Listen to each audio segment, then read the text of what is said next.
Online shopping में बड़ी ठगी का पर्दाफाश हुआ है।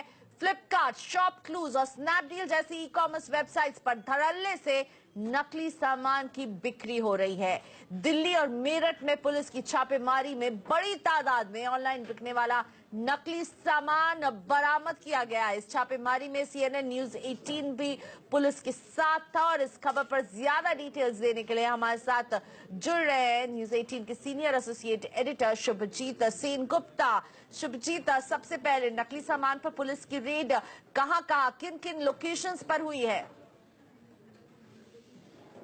ये जो रेड्स हुई है वो काफी जगह में हुई है। दिल्ली के ओखला में हुआ है, कुछ रेड्स आपके मेरठ इलाके में हुई है। जो आखिरी जो सबसे बड़ी रेड थी वो मेरठ में कराई गई थी। उसमें जो हब होता है फेक ई रिटेलर्स की आसपास में स्पोर्ट्स गुड्स की अगर देखें तो सबसे ज्यादा होता है मेरठ के एरिया में। वहां पे रेड किया जाता है जहाँ हजारों लाखों की संख्या में उनके गोडाउन में फेक बॉल्स और फेक सारे सामान रखे हुए थे। तो इन सबको जब जांच की गई, जब रेड किया गया, यूपी पुलिस ने इस पर FIR भी रजिस्टर कराया। FIR में 3 वेबसाइट का भी नाम आया। ये कहा गया है कि ये जो फेक सेलर्स हैं वो फ्लिपकार्ट, शॉपक्लूज और स्नैपडील के वेबसाइट्स में अपने प्रोडक्ट्स बेचते थे। उनका वहां पे उनकी पैकेजिंग के साथ वहां से रेड टाइम पे मटेरियल रिकवर हुआ है और इसको मद्देनजर रखते हुए और भी कई जगह पे रेड करने की बात चली है। मगर बात ये आती है कि ये रेड आया कहां से। ये इस तरह से आया कि ऑनलाइन में कुछ 6-8 महीने पहले देखा गया कि कुछ प्रोडक्ट्स जो हैं बहुत ज्यादा डिस्काउंट पे बिक रही हैं।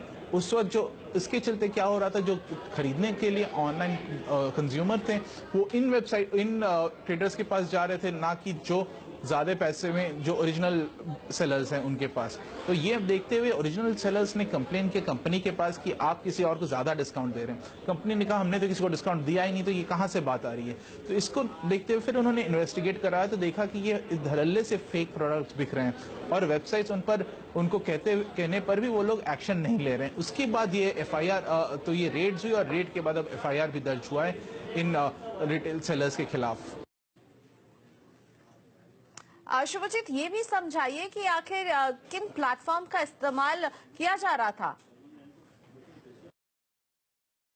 देखिए, अगर स्केल की बात करें तो लगभग हमारे जो इन्वेस्टिगेटर्स हैं उनका कहना है कि लगभग 50% जो स्पोर्ट्स खेलकूद के सामान मिलते हैं ऑनलाइन वो फेक लिस्टिंग होती है। मतलब अगर 100 प्रोडक्ट्स लिस्ट हो रहा है उसमें से 50 प्रोडक्ट फेक होता है। फेक या फिर काउंटरफिट से कहते हैं कि जिस कंपनी के कहते हैं उस कंपनी के होते नहीं है, लोकली मेड होते हैं लेकिन वो दूसरे नाम से बेचते हैं।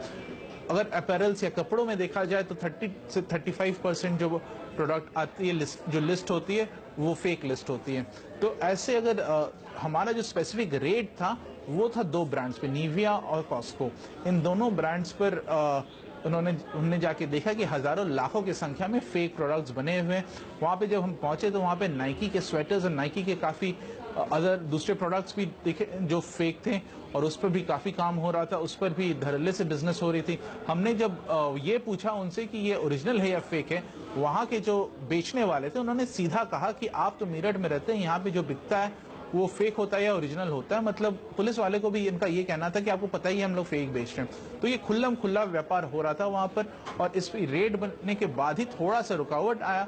लेकिन अभी भी कुछ सेलर्स जो हैं वो अभी भी ऑनलाइन बेच रहे हैं। और क्या होता था पहले, ये जो लोकल लेवल पे होता था या फिर जो बिकते थे या फिर पालिका बाजार या ऐसे बाजार में बिकते थे जहाँ पे लोगों को पता होता था कि वो फेक प्रोडक्ट्स ही होती है और सस्ते में खरीदने जाते थे। मगर अब क्या हो रहा है, ऑनलाइन मार्केट आने के चलते इनकी रीच जो हो गई है पैन इंडिया हो गई और पैन इंडिया रीच होने के चलते ये लोग जब भी वहां जाते हैं, जहां से भी कोई खरीदना चाह रहा है वो इन प्रोडक्ट्स को खरीद पा रहे हैं। और जब भी देख रहे हैं कि ज्यादा डिस्काउंट में बिक रही है, लोग उनके तरफ ल्योर हो जाते हैं और वही प्रोडक्ट्स वो जाके खरीदते भी हैं।